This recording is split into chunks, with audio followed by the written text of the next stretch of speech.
32 today with Ray from World Series of Bitcoin. Hi, Ray. How's it going? Pleasure. Great, Fantastic. great. So, we're going to talk about something called the World Series of Bitcoin. But first, I wanted to ask you, how did you get into Bitcoin? And maybe just tell us a little bit about yourself. I probably write a novel as thick as War and Peace, right? But okay, so I'm originally from Los Angeles, California, and I was born and raised there, educated there, graduated from Fullerton, and I'm a geographer by training. And what I wanted to do, I've always had entrepreneurial background in my family, my blood.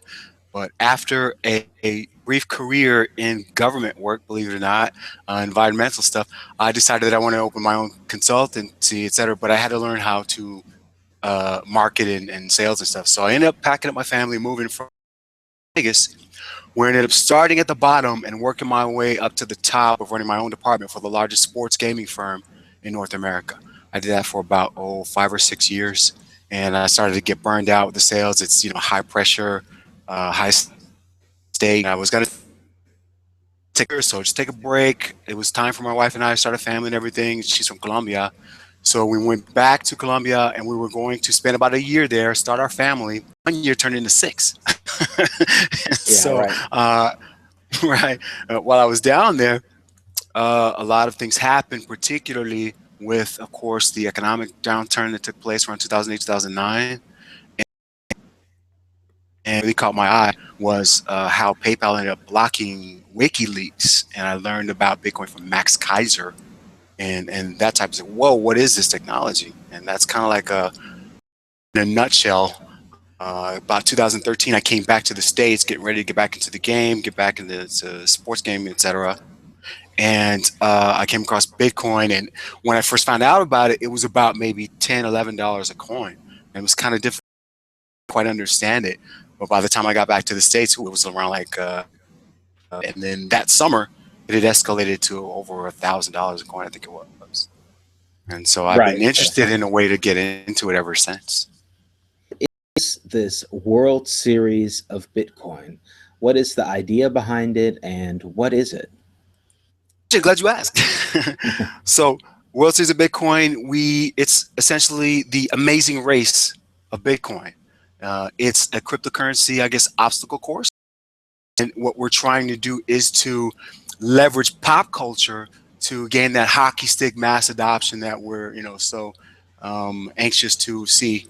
And we're trying to bring Bitcoin to the masses in a way that's enjoyable, mainstream, and bankable. And it's kind of clunky right now. It doesn't lend itself to casual conversation, doesn't lend itself to convenient metaphors, and so we're trying to do something in a way that builds an experience. There's a lot of conferences that are doing great. We believe that the brilliance of it is in the self-discovery, right? And Hmm. so it's one thing to explain it, but it's a totally another thing when the light bulb moments go off is when you actually use it yourself. Okay, great. So you just kind of like, I guess, Amazing Race or something where you have puzzles because, Bitcoin is not exactly like jumping hurdles or, doing MMA or something like that. So, just kind Right. of give us an example at World Series of Bitcoin, what would be? Okay, so think of it like this. It's kind of like the Amazing Race, but in this regard, teams of four compete against other teams of four, solving obstacles with proof of work that's provided on the Bitcoin blockchain. And so they're going to scour the city looking for clues, solving those clues. Some people may be more adept at Bitcoin and help each other out in this peer-to-peer value exchange and the teamwork aspect of it. And so one of the obstacles that I'm most proud of is the charity aspect of it, right? So say, for example, we have kind of like a supermarket sweep, right? So a team has to into a supermarket and buy a laundry list of items that they have to figure out how to. First of all, they have to figure out what it is, the items that they have to pick up. That's part of the solution that they have to solve. And then once they collect all of these items, they pay for it in Bitcoin, obviously. And then with all of these teams having to this is a mandatory challenge, as a matter of fact. These teams having to solve this particular particular challenge, we'll collect all those items and then end up turning into a local charity or something like that and give back to the community in that regard. But the idea behind it is you don't have to have any experience whatsoever about Bitcoin, or you can be a level 10, if you want to call it that, on the Richter scale. The idea behind it is to bring real world application to all these theories that are out there. It's one thing to hypothesize about what Bitcoin could be or should be, but it's a total whole other level to actually experience it for yourself. And that's the main thing we want to bring: active participation, stream adoption. Okay, great. So it sounds like, the obstacles are going to, do some kind of like a stress test or of some of the aspects of Bitcoin. How can you use it? What am I going to do? Okay, I've got Bitcoin. I know what it is. I've got some on a wallet. Now I have to go buy something with it, or I have to do other activities I have to do, perhaps, or other things. So I actually have to apply my knowledge. So if I got you right, I don't have to be an expert to participate in the World Series of Bitcoin, because there are other things like hackathons or conferences, and it's more geared towards I guess people like us, like nerds or people that really know what's up with Bitcoin. I mean, I'm not a real programmer, but I could still understand at least what's going on at the hackathon. And I guess your everyday person would be pretty perplexed if they were to walk into a Bitcoin hackathon. So, can I invite my aunt to the World Series of Bitcoin, and she would have fun and learn something about Bitcoin at the same time? Is that the basic idea? Good question. Not only can you, we encourage you to bring people to the table and form your team with people who may not have any knowledge of Bitcoin whatsoever. That's the idea behind it. You can have zero experience all the way up to quote unquote expert level. We want to get people out of the conference rooms and bring it, to from, I guess, the conference rooms to living rooms in a sense, right? Like Okay. Laura Baberman say today. So yes, someone who has zero experience whatsoever with Bitcoin is invited to participate. Why? Because oftentimes, I don't know how your experience has been, but my experience has been talk to my friends and family about it. Once I get excited about it, they get kind of tired. If they don't understand it, right, they'll get tired of it and bored of it when I start talking about it. Or if they do understand it, it's the same thing. Like, well, there's a ceiling where they reach it, but once you get out there and you experience it for yourself, we think that that's going to push things into mainstream. Why? The gossip, the water cooler talk, etc. These are the excitement, the peak experiences of it. To get people to talk about it and get people more curious about it. We're mainly, Theo, what we're trying to do here is to solve four problems that we see going on right now, hindrances to mainstream adoption with Bitcoin. And I'm no expert, but these are the takes, and I got to give a hat tip to Matt Gilliland as well, who we had a few months back, where we kind of hash this thing out. Number one, user experience, right? Bitcoin is clunky, it's awkward, it's not easy to buy your first Bitcoin, it's not really easy to use it. There are some platforms out there that lend itself better than others. But for the most part, in general, I think it's safe to say that Bitcoin is really clunky and the user experience is not palatable. And one false move, if you don't use it correctly, could be disastrous, which leads us into number two, security. There are some great technology out there and best management practices out there, such as multi coming to the forefront. But if you lose your Bitcoin, it's like cash. You can't double spend it, and once it's gone, it's gone.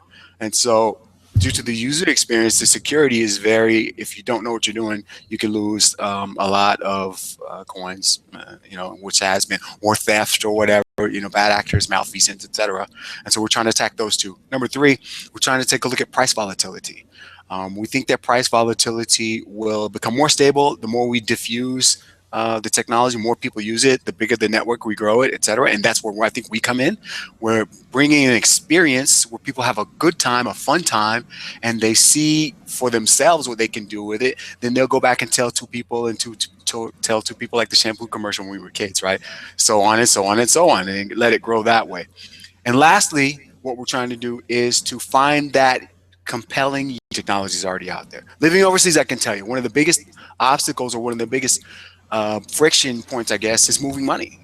Remittances, being both a sender and receiver. It's not easy. You have hamstrung and manacles in a sense with you can do and cannot do with moving money overseas. But is that the use case study? Is that the killer app, so to speak? I don't know. I think that we should get it into the hands, get all these people together, the novices and the experts, the consumers and the corporations all together, like in a beaker, put all the reagents in there and watch it bubble up and froth over. I think that the killer, app will rise to the top, the cream of the crop. It'll stand out like a sore thumb. But I think it's a little bit myopic to say that, oh, this particular application, this device, this widget is the killer app, or this particular use case is. I think that we get it all together, get a lot of different perspectives, and the use case will stand out like a sore thumb. So those 4 things are what we're trying to cover. Once again, user experience, security, price volatility, and the killer app use case study versus credit cards, wire transfers that already exist. Why should I use this? I think lay people are asking themselves, why should I use Bitcoin when I can use a credit card, or when I can do a wire transfer? Why should I use it? Yeah, those are the pragmatists that I was talking about the other day too, and the visionaries, I guess you could say, are totally into Bitcoin, whereas a lot of people that are more pragmatic are kind of like, well, I've heard of that word Bitcoin, but I don't really see why I need to spend any of my time on that. I think I'll watch TV now or do something. So I'm nothing against anyone. Or maybe they're scared. Maybe they're scared away, right? Because of the narratives that are out there, right? Yeah, sure. What's the initial knee-jerk reaction that you get from lay people when you hear about Bitcoin? Criminal Drugs, activity. It's a right. So so that's Theo, you must be a banker. I don't want to think about money. This is like, that's all. Not that I, you get all kinds of stuff like that. So that's what I want to. The reason I like the whole concept is, to me, it's kind of like it's a sports event, but it's also kind of like a crash course in Bitcoin, because if you were to put someone that doesn't know anything or very little, a beginner, let's say, a Bitcoin beginner, let's say, into this, and they did this for the whole day, it would be fun. And they would also learn a whole lot about Bitcoin, because they'd have to complete the tasks. And that's the best way to learn. The best way to learn is to jump in the deep end of the pool in a controlled way, so you don't get hurt, but exactly. A quick way and a fun way and a memorable way to get involved with Bitcoin, and to really and for the advanced people, I did World Series of Bitcoin where our team was #1, or we beat the our startup has a team, and then we beat the other startup's team, and right. We could still be gentlemen and ladies about it, but it's still fun to have a little competition. Absolutely, sports is a paramount importance. Why we already have these naturally occurring rivalries, right? I've been sitting on the sidelines watching the Bitcoin marketing aspect of it, Bitcoin marketing, and not trying to come across as critical or anything like that. Bitcoin marketing is atrocious. It's horrible. There have been some solid efforts out there. BitPay was one effort, which I thought was great. Solid A for effort when they attempted the marketing with the Bitcoin Bowl. But I think it was just a bad product to market fit. And that's easy for me to say, right? Being armchair quarterback, so to speak. But, yeah, sure. We're putting I really like the Bitcoin Bowl too, but I like American football, and I grew up in North Carolina, so I was happy that NC State won. So I'm a little biased. But I mean, at least, but that helped, the narrative and the people that I'm connected with, because I could be like, hey, did you realize NC State won the Bitcoin? Remember that weird stuff I was talking about? It's really a real thing. But yeah, like you said, maybe it was 10 years too early.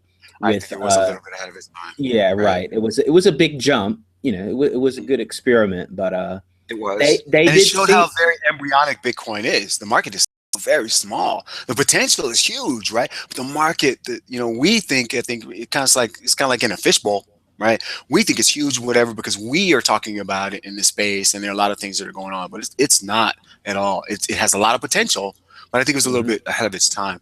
And also, I don't something like kind of like fitting square pegs in round holes, in the sense that I think that Bitcoin should create something that is unique. Bitcoin, our quirkiness, our memes, etc., and build around that. And I think that's what we're trying to do here. Like, for example, as you mentioned earlier, that we have these naturally occurring rivalries, right?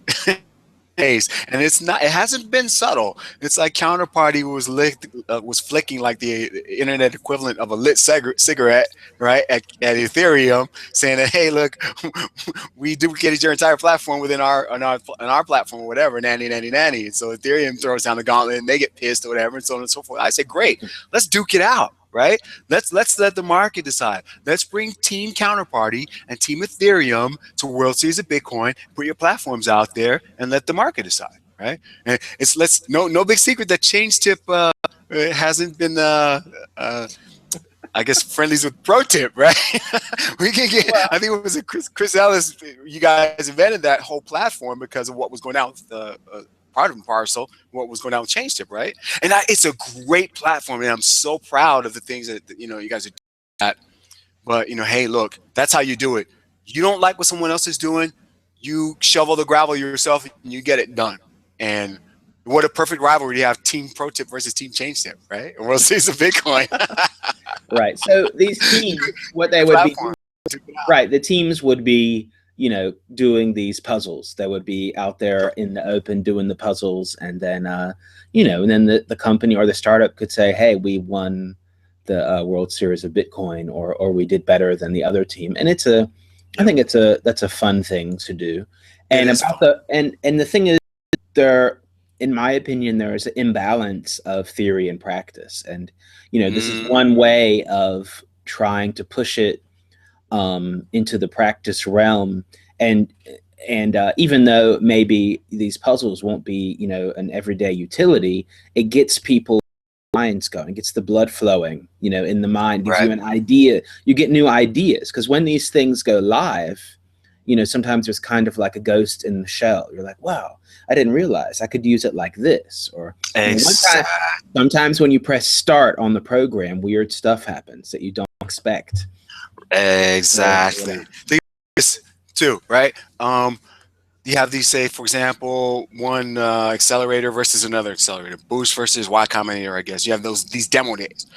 Excuse me, or hackathons come out with, at the end of the hackathon they have the demo. You got to figure out what works. You may not have seen this bug or that bug, or you may not have brought this perspective to it. And I think that we facilitate that with these peak experiences. And I think that scavenger hunts and everything, and that's all well and good. But what they don't bring to the table that we do is the team aspect of it, the sportified aspect of it. When Bitcoin is peer-to-peer, right? Value transfer. So we mimic that. We're not creating a sport that is like something where we're trying to mold Bitcoin around that sport. We're going to, and you find out exactly what works and what doesn't. And most important here, there are 5 things that Jeffrey Tucker laid out.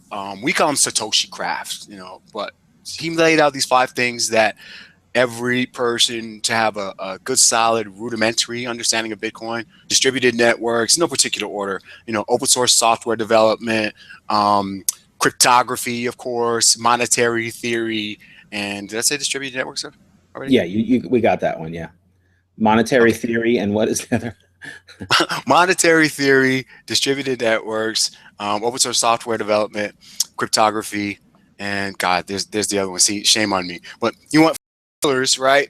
That every person who knows Bitcoin or has a rudimentary understanding of it should have a way to defend themselves. So you have like spies, right? CIA has tradecraft and spycraft. Well, we in Bitcoin land should have Satoshi craft. And that's what we're calling it. And by the end of the day, it's a 1-day epic adventure, right? It's not dragging on 2 or 3 days. You come in, you run the race, you run the rally, and then after that, you're done. And you'll have a solid hands-on understanding of Bitcoin. And you'll be a steward of Satoshi craft, if you want to call it that, something like that. You'll be able to defend yourself in Bitcoin land. And you'll know exactly why things like the current dominant narrative about, oh, blockchain, not Bitcoin, why it's rubbish. You have an understanding yourself, monetary theory, etc., on why that is and is not valid. So we want to change the narrative. The narrative has to be shifted. And so if you bring these people together, both from the corporate aspect of it and just to the layperson, the fans who want to do something different as opposed to attending another conference, then hey, you come down here. World Series of Bitcoin, teams of 4, compete against other teams of 4, good-natured trash talk, and go through the cryptocurrency or Bitcoin trial by fire. I like that good nature trash talk. Yeah, that's good. Okay. Well, that's like Twitter every day, right? Good nature. Exactly. Yeah. Throwing Okay. down So, comments. right. So, okay. So, in a way, it does have some aspects of the conference, just not the boring parts. So, you can still network with people. You can still, see some of the technology. You can, the most important thing is meeting people anyway. And Right. getting to know them. And if you're doing like a sports thing, I think that's a good way to get to know someone rather than you're listening to talks. The talks are often really good. Mhm. It's just these events are mostly full of people. It's kind of like preaching to the choir. Well, it is Yeah. preaching to the choir. It's not really a place for a newbie to go. Right. And the people that already do know, yeah, it's mostly about meeting people, in my opinion. Yeah, it's kind of like I don't attend the because I don't have any. I wouldn't. To me, I find them boring. They're useful. Make no mistake about it, and the network aspects are great. But it's kind of like a sense of floating atop the story. It's like one of these things where uh, it does not. People often go in more confused than they come out. Yeah, Bitcoin is right. hands dirty with it. You gotta see for yourself, and the light bulbs will then go off. And it's not. We're not here to tell people what to do, think, or say about Bitcoin. What we're here to do is to facilitate that peak experience and get that network effect. On top of that, you're building your own trusted web, I guess, web of trust, a miniature web of trust participated in. You know that they know the same things that you know as far as Bitcoin is concerned. You've broken bread with them, so to speak. You've done something, a bonding experience, right? Shared bonding experience that no one else has done. So when you leave, you know that if you want to trade Bitcoin, you have a trusted person that you can do it. That makes sense. Okay, great. So, are there speakers at World Series of Bitcoin? No speakers, no sales pitches, no seats. Okay. Is there a, This is all about being active. Active participation trumps passive observation. is So, there a in World that Series of regard, Bitcoin? Is there a World Series of Bitcoin coin? no coin, no pre-mining, no tokens, no colored coins, nope, no coins. No, we're all about the experience. Okay, great. Just had to ask to make sure in case you want to get in early, right? Yeah. Yeah. Okay. Early adopters and early adopters, right? Right, Get right, in right. now. No, Yeah, no yeah. coins. No, we're Okay. not. No. Okay, but serious. There is it's a event and you can really go there. So when is this? When is the first one? And how do I if I want to do it, how do I do it? Okay, first one takes place in Silicon Valley. We're about to announce our promotional partner in just a moment. The location tickets are going to go on sale next Saturday, April 26th. Um, I'm sorry, that's April 25th. So, yeah, June 27th. That's a week before 4th of July. Okay, Saturday, June 27th. It's not an individual event. You do not need a partner when you sign up. We encourage you to do so. If you don't, then there will be incentives for you to, find partners. And if you don't have a partner by a certain time, we'll assign you a team. And don't be scared. Hey, look, if you don't know anybody, that's quite all right. Sign up anyway, and we'll get you a team together because this is all about peer-to-peer. Just as Bitcoin is peer-to-peer, our experience is all about peer-to-peer and teamwork and camaraderie and building out the network that way. And camaraderie is very important to us. Camaraderie is central to World Series of Bitcoin. It's all about team. So yeah, June 27th, we'll be in Silicon Valley and we will be competing in a very fun event that's going to bring a lot of excitement, a lot of fun, a lot of to move that needle as far as the Bitcoin narrative is concerned to pop culture and leverage pop culture into something, make it cool, make it fun, make it unique and compelling and novel. Okay, sounds great. Yep.